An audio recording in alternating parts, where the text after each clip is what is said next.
Nous sommes ici avec l'association Perspective Congo. J'ai juste à ma droite le président, monsieur Clément Ikapi. Bonjour. Bonjour. Est-ce que vous pouvez nous parler de votre association? C'est très simple. L'association Perspective Congo, c'est une association qui aujourd'hui a 10 ans, en 2017, oui, à 10 ans, et qui a pour action principale la création des ponts entre le Congo, notre pays d'origine, puisque c'est une association congolaise, et l'Europe, particulièrement la France où nous vivons. Mais ces passerelles, en fait, c'est pour mettre en contact dans tous les domaines, quand je dis tout, peut-être pas, mais en tout cas dans le domaine culturel, dans le domaine économique, dans le domaine socio-sanitaire et dans le domaine éducationnel, nous mettons en contact les gens d'ici et ceux de là-bas pour une cohésion, vous voyez, pour des échanges riches et aussi très prospères. Et sur le plan sanitaire, qu'est-ce qui a été mis en place au niveau du Congo-Brazzaville? Alors, depuis 10 ans, nous avons fait plusieurs actions. Nous avons participé, je pense, à la majorité des municipalisations Congo. La majorité, il y a eu 2 ou 3 pour lesquelles on n'a pas participé pour des raisons financières à notre côté. Nous avons participé aux événements malheureux du 4 mars, rappelez-vous. Et puis, dans plusieurs petites régions, nous apportons du matériel médical, des médicaments. Nous allons à Dolisie particulièrement, nous sommes allés 4 fois avec d'autres là en partenariat avec d'autres associations, l'association des médecins du Congo, l'association des médecins de la diaspora, où nous partions à l'initiative de M. Ayayos. Nous avons aussi participé aux consultations gratuites à Dolisie pendant, je pense, pendant 3 années successives.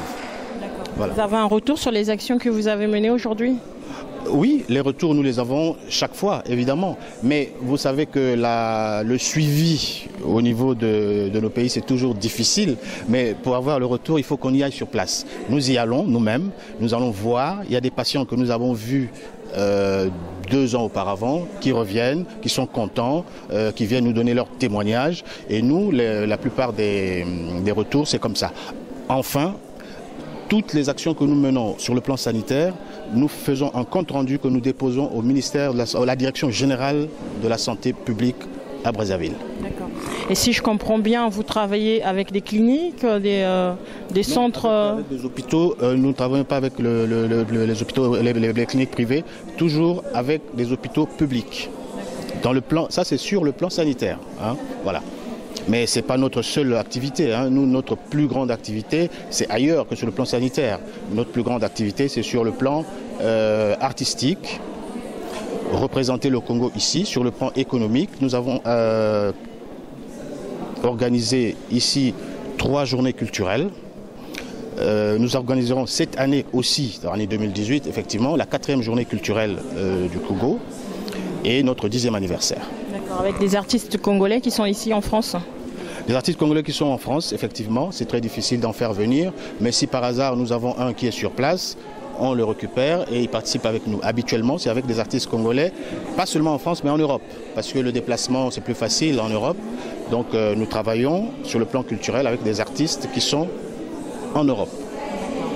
Alors, juste à votre droite, il y a M. Karl Kilo. Vous êtes secrétaire général. Bonjour. Bonjour, madame. Alors, vous faites partie des membres fondateurs de l'association Perspective Congo. Comment est-ce qu'on décide un beau jour de se lever et de se dire on va créer une initiative pour aider le Congo? En fait, tout remonte en 2007. À l'époque, il y a eu la création du ministère du co-développement et de l'immigration, je crois. Et donc, l'idée du co-développement, en fait, l'idée de co-développement, c'est créer, pour faire profiter un peu du Congo, des relations que nous avons ici en France. Donc on a rebondi parce qu'à cette époque, vous vous rappelez, c'était en 2007 par là, dans les médias, le co-développement, c'était, si vous voulez, un atout important pour développer l'Afrique. nous, Congolais en France, avec des amis du Congo, on a pensé, pourquoi pas, profiter un peu de ce canal officiel qui avait été défini par les autorités françaises pour relancer un peu une association qui œuvre sur le co-développement. Donc au début, on est parti de cette idée-là. On était une bonne quinzaine des Congolais, des Français origine congolaise et des Français pur souche, pour dire la chose comme ça. Et donc on a créé Perspective Congo. Et donc comme j'ai dit, l'idée c'est aujourd'hui, vous savez qu'avec la loi de la centralisation des collectivités décentralisées en France, une collectivité territoriale française a le droit, peut établir des relations de partenariat avec une collectivité territoriale congolaise de même ampleur, je veux dire de même population. Donc aujourd'hui, par exemple, la ville de Kouéran, par exemple, peut établir des relations avec la ville de Mouyondi sans passer par le ministère des Affaires étrangères de la France. C'était un peu le co-développement qui avait permis cette loi-là. Parce qu'à l'époque, c'était un peu une usine à gaz difficile, un peu compliquée. Donc nous, on a surfé sur cette vague-là et on a créé Perspective Congo avec une devise pensant aussi au Congo. Voilà. Et donc depuis là, on a travaillé on a voulu être la vitrine du Congo sur Nantes. Hein, et on profite aujourd'hui d'ailleurs au Festival de Solidarité Internationale de présenter le Congo. On discute, on présente le Congo dans les écoles, dans les lycées, dans les maisons de retraite. Donc comme j'ai dit, pour nous, on veut être à la vitrine du Congo à Nantes, dans les Pays de la Loire. Et on le fait. Aujourd'hui, il y a 2 ou 3 ans, on a envoyé, j'ai encadré personnellement des étudiants dans BTS agricole qui travaillaient sur la région nantaise. Je les ai accompagnés sur des problématiques de fertilisation des sols tropicaux à l'Oudima. Voilà. Donc c'est un peu dans cette façon. Pour nous, c'est une façon de faire vivre le Congo et de penser aussi au Congo. Vous savez, aujourd'hui, le Congo, c'est beaucoup plus les clichés médiatiques que tout le monde connaît. Hein. Donc nous, on essaie un peu de dire que le Congo, il n'y a pas que ça. Je ne vais pas définir ce que... Il n'y a pas que ça au Congo, il y a aussi des bonnes choses. Il y a des médecins, il y a des agronomes, il y a des gens qui œuvrent pour le Congo, qui pensent que demain, le Congo, va rejaillir de ses cendres. Quoi. Voilà. Alors, juste à côté de moi, à ma gauche, c'est monsieur Ndiri Corin. Vous êtes vice-président de l'association et aujourd'hui vous êtes une dizaine de membres qui constituent cette association. Je voulais savoir quelles sont les difficultés que vous croisez aujourd'hui dans les actions que vous menez. Bon, merci déjà pour me tendre ce micro. Les difficultés que nous avons réellement, c'est dans la capacité de peut-être intéresser davantage nos concitoyens, nos concitoyens congolais, compatriotes congolais justement qui sont sur la place.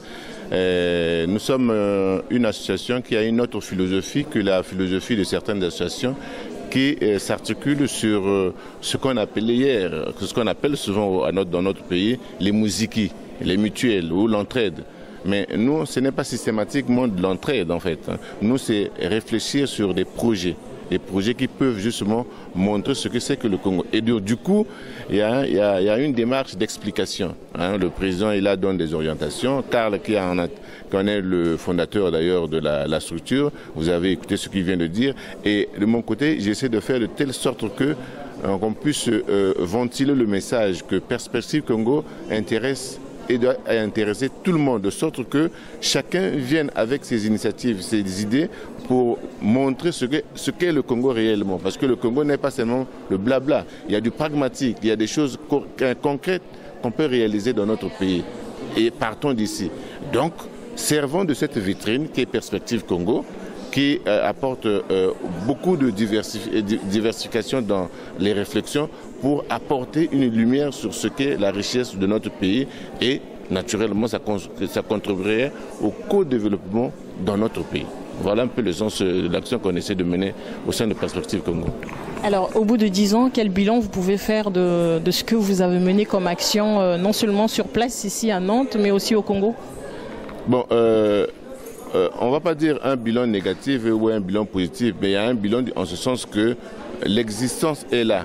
Les journées culturelles que nous avions organisées à plusieurs reprises, les actions, comme vient de dire le président, en ce qui est de l'axe sanitaire, montre combien de fois il y a des actions qui sont en train de... Mais vous comprenez, pour une association qui n'a pas de moyens financiers, qui se débrouille avec ses propres... Nous n'avons pas de subvention déjà.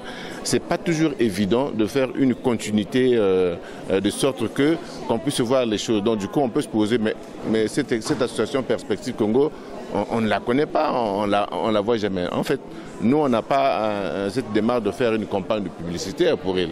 Le bilan est là, un bilan que nous nous sentons satisfaits jusqu'à présent, mais au fur et à mesure que nous évoluons, et voilà pourquoi nous lançons toujours cet appel à nos compatriotes congolais qui sont sur la place de Nantes, et d'ailleurs, naturellement, de nous apporter leur soutien, parce que, comme on dit dans le jargon habituel, un seul doigt ne peut nullement laver le visage, mais c'est avec les doigts de tout le monde on peut justement aménager, améliorer l'action que Perspective porte au Congo. Et cette action pourrait certainement inspirer d'autres compatriotes congolais qui sont non seulement en France, mais partout aussi ailleurs. Je pense qu'il y a déjà des actions dans ce sens, parce qu'il y a plein d'associations qui se définissent aussi dans la même logique, dans le même registre que Perspective Congo. Donc le bilan, à mon sens, c'est un bilan intéressant par rapport à nos moindres efforts. Alors on va terminer le mot de la fin avec le président. Vous qui êtes médecin aujourd'hui, quel est le regard d'espérance que vous portez pour le Congo? Parce que le Congo traverse une période assez difficile, notamment avec les événements du Pool. On voulait avoir votre regard, votre ressenti aujourd'hui. Oui, mais avant je voulais revenir sur quelque chose. C'est pour dire Perspective Congo n'est pas une association qui fonctionne en autarcie. Nous sommes aussi en contact avec d'autres associations congolaises déjà qui sont sur place, particulièrement les mamans ébènes, qui sont les dames congolaises qui sont avec nous, qui travaillent avec nous. Nous participons à plusieurs festivals, dont le festival des journées de l'Erdre. On travaille avec elles. Les femmes centrafricaines avec qui nous sommes aujourd'hui au festival Casapalab. Nous sommes membres du conseil d'administration de Casapalab, ce qui justifie d'ailleurs notre présence ici aujourd'hui. Voilà, je voulais quand même préciser ça avant de répondre à votre question parce que c'est important. Ceci dit, c'est vraiment avec les larmes aux yeux que nous apprenons tous tout ce qui se passe dans la partie sud du Congo, particulièrement dans le Pool. Ce sont des événements qui sont effectivement, naturellement, très malheureux, que nous déplorons tous. En tant que médecin, moi, j'aurais bien voulu être sur place. Je suis avant tout réanimateur, urgentiste, anesthésiste. Donc ce serait pour moi une occasion d'aller donner main forte au gouvernement, à toutes les associations qui participent au bien-être de ces populations qui aujourd'hui souffrent vraiment. Nous déplorons tout ce qui se passe, mais j'espère et nous espérons, nous au niveau de l'association et au niveau de tout le monde, nous espérons que cette partie du Congo et le Congo lui-même va trouver un lendemain meilleur. Ce qui se passe au CHU, c'est difficile pour moi d'ici de juger ce qui se passe effectivement, mais aucun médecin, et je pense que même mes collègues qui sont sur place, ne peut déplorer la fermeture d'un CHU. Et je pense que si ça s'est passé comme ça, il doit y avoir probablement des raisons que nous, ici, nous ne maîtrisons pas. Et je me demande même si mes collègues sur place maîtrisent ces raisons-là. N'importe comment, je pense que la solution sera trouvée. Nous faisons confiance aux gouvernants. Il n'y a aucun problème qui n'a pas de solution. Et je pense qu'on trouvera de solution. La fermeture d'un CHU veut dire des morts. Et je ne suis pas sûr qu'il y a une seule personne au Congo qui peut œuvrer pour qu'il y ait des morts au Congo. Donc je pense que le travail doit être en train de se faire en coulisses et que nous ne savons peut-être pas ce qui se passe. Et je suis sûr que mes collègues reprendront le travail d'ici là. Et aussi bien au CHU que les événements du Pool trouveront très rapidement une issue favorable que nous allons tous effectivement acclamer. Merci à vous, Perspective pour le Congo, et je vous souhaite une bonne continuation et beaucoup de courage dans ces belles actions que vous menez. Merci. Au revoir.